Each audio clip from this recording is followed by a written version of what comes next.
Hello friends, my name is Ismail. Welcome back to new video. तो guys, आज इस video के अंदर हम बात करेंगे कि कई लोगों को कंफ्यूजन रहता है कि जो न्यू ड्राइवर होते हैं, जो लर्नर कर रहे होते हैं अभी, या अभी कार सीखे हैं या अच्छी कार सीखना चाहते हैं, थोड़ी बहुत चलानी तो आती है पर गाड़ी चलाना उनको आती है पर गाड़ी रोकना नहीं आती है। मतलब आई मीन ब्रेक कैसे लगाएं गाड़ी के, how to brake your car, how to stop your car. मतलब अपनी कार को ब्रेक कैसे लगाएं, अपनी गाड़ी रोकें कैसे। अब कई लोगों को क्या है कि कंफ्यूजन रहता है कि क्लच दबा के ब्रेक लगाएं या बिना क्लच दबाए ब्रेक लगा दें, सीधा बाद में क्लच दबाएं। तो इस कंफ्यूजन को आज इस वीडियो के अंदर हम दूर करेंगे कि आपको कौन सा सिचुएशन के हिसाब से कौन सा ब्रेक लगाना चाहिए। तो सबसे फर्स्ट ऑफ ऑल गाइज मैं बता दूं कि सिचुएशन के हिसाब से ही ब्रेक लगते हैं, ना कि ये है कि आप पहले क्लच दबा दें फिर ब्रेक लगा दें। सभी टाइम यही चलता है। तो सबसे पहले सिचुएशन क्या है कि अगर आप कहीं कभी भी जैसे लर्न कर रहे हैं कार, अभी भी सीखी है आपने कार, तो ब्रेक लगा, क्लच दबा के ब्रेक लगाना चाहिए। अब कई लोगों को क्या लगता है कि इंजन ब्रेकिंग करता है अगर हम क्लच नहीं दबाते। तो इंजन ब्रेकिंग करता है, ये मानता हूं मैं, पर इंजन ब्रेकिंग कब तक करता है? जब तक आपकी स्पीड एक गियर के सुटेबल हो। जैसे अभी अगर आपका फिफ्थ गियर है और आप 30 की स्पीड पे हो और आप बिना क्लच दबाए ब्रेक लगा रहे हो, तो कार रुकने का नहीं, कार उसको पुश करने का काम करेगी। मतलब कार आगे बढ़ेगी, या ये नहीं है कि कार आपकी रुक जाएगी। तो फर्स्ट ऑफ ऑल आपको अपनी स्पीड के हिसाब से अपने क्लच का यूज करना है और ब्रेक का यूज करना है। तो सबसे पहले हम बात कर लेते हैं कि क्लच कब नहीं दबाना चाहिए। क्लच जब नहीं दबाना चाहिए गाइज कि जब आपकी कार हाईवे पे चल रही है स्पीड पे, और आपको लगता है कि अपनी कार है जो कि अब सामने कोई आ गया, मतलब कोई जानवर आ गया या कोई गाड़ी आ गई।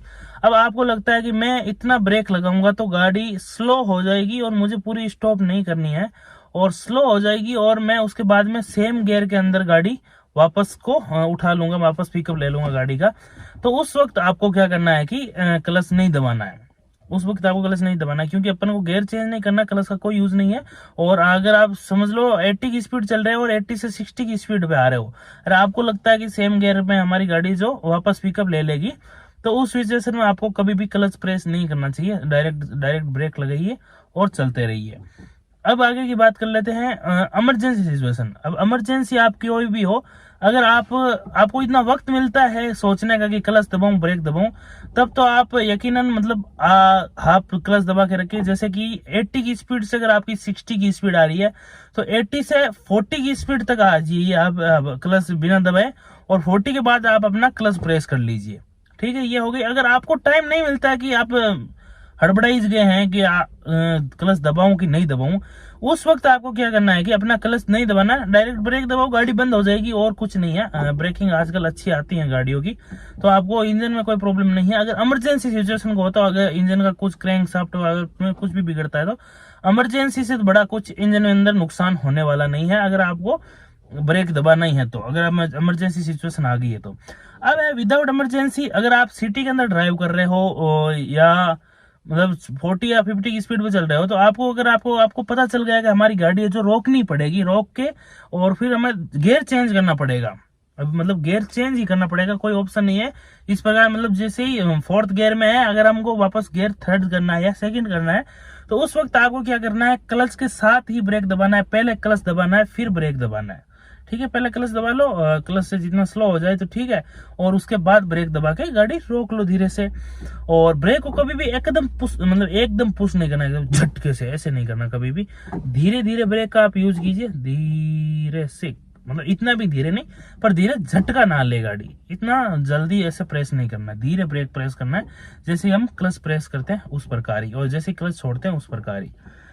तो उस प्रकार आपको क्या करना है कि अपना गियर की जो नहीं, क्लच की जो सिचुएशन चेक करनी है अपनी ब्रेक की।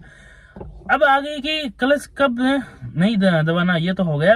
अब क्लच कब दबाना वो भी बता रहा है। मैं अभी आपको एक पॉइंट तो बता ही दिया कि जब आप ऐसे हो, और सेकंडली अब जैसे ही आपको जैसे लगता है कि हमारी गाड़ी रोकनी पड़ेगी और वापस गियर चेंज करना पड़ेगा या गाड़ी पूरी रोकनी पड़ेगी, उस वक्त आपको क्लच दबा लेना है, क्योंकि इंजन झटके लेगा और ऐसे मतलब पूरी वाइब्रेट करने लग जाएगी कार, और आप अपने कहीं ना कहीं क्लच प्लेट और सभी चीजों के ऊपर आप अपना नुकसान कर रहे होगे। मतलब मेजर नुकसान तो नहीं आएगा, पर उसकी जो वेयर आउट वो जो 10 दिन चल रहा है उसको आप 5 दिन के अंदर खराब कर दोगे। उस प्रकार का मिस्टेक आएगी इन क्लच प्लेट के अंदर और इंजन के अंदर। तो वो आएगी। ऐसा नहीं है कि सडन आपकी कोई चीज गाड़ी तोड़ दे, ऐसा तो नहीं होता है, क्योंकि गाड़ी रुकने के अंदर कैपेबल होती है। और ऐसा तो कई बार गाड़ी अपने आप भी रुक जाती है ना, कभी चढ़ती है हिल पे या उस प्रकार हो जाता है। सेकंड चीज है, मैं तो आपको अब सिंपल भाषा में बता दूंगी कब आपको क्लच प्लेस करना है कब नहीं।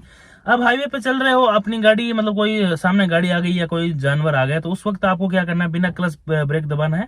और जैसे ही आपसे कोई सामने से वो गाड़ी है उसकी स्पीड पकड़ ली, आपने ओवरटेक कर लिया, तो आपको क्या करना है, सिंपली ब्रेक छोड़ देना है, क्लच दबाना ही नहीं है ना।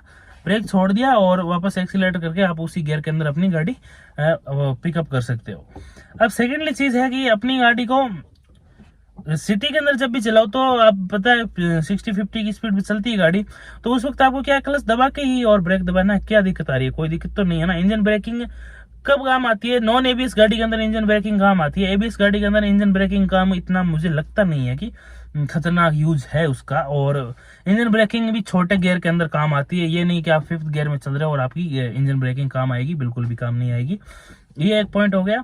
अब मैं सिंपल भाषा में कहूंगा कि अगर आप हाईवे पे भी चल रहे हो और आपको पहले आपको पता नहीं है कि आपकी गाड़ी पूरी रुकेगी नहीं रुकेगी या क्या मतलब क्या है मतलब सिचुएशन आपको पता नहीं चलता कई बार, तो क्या करना है, सिंपली पहले तो बिना क्लच के ब्रेक लगा लेना है। अगर आपको अब लग रहा है कि सिचुएशन आपको रोकना ही पड़ेगा तो साथ ही साथ क्लच दबा दीजिए, क्या दिक्कत आ रही है? पैर तो दो है ना हमारे पास, कोई दिक्कत तो बात नहीं है ना।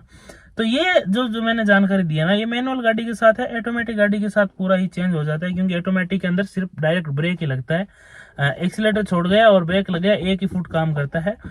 तो उसके अंदर आप उसके हिसाब से देखें तो आप इंजन के हिसाब से ब्रेक लगा सकते हो, पर उसके के अंदर अपने आप गियर शिफ्ट कर लेता है।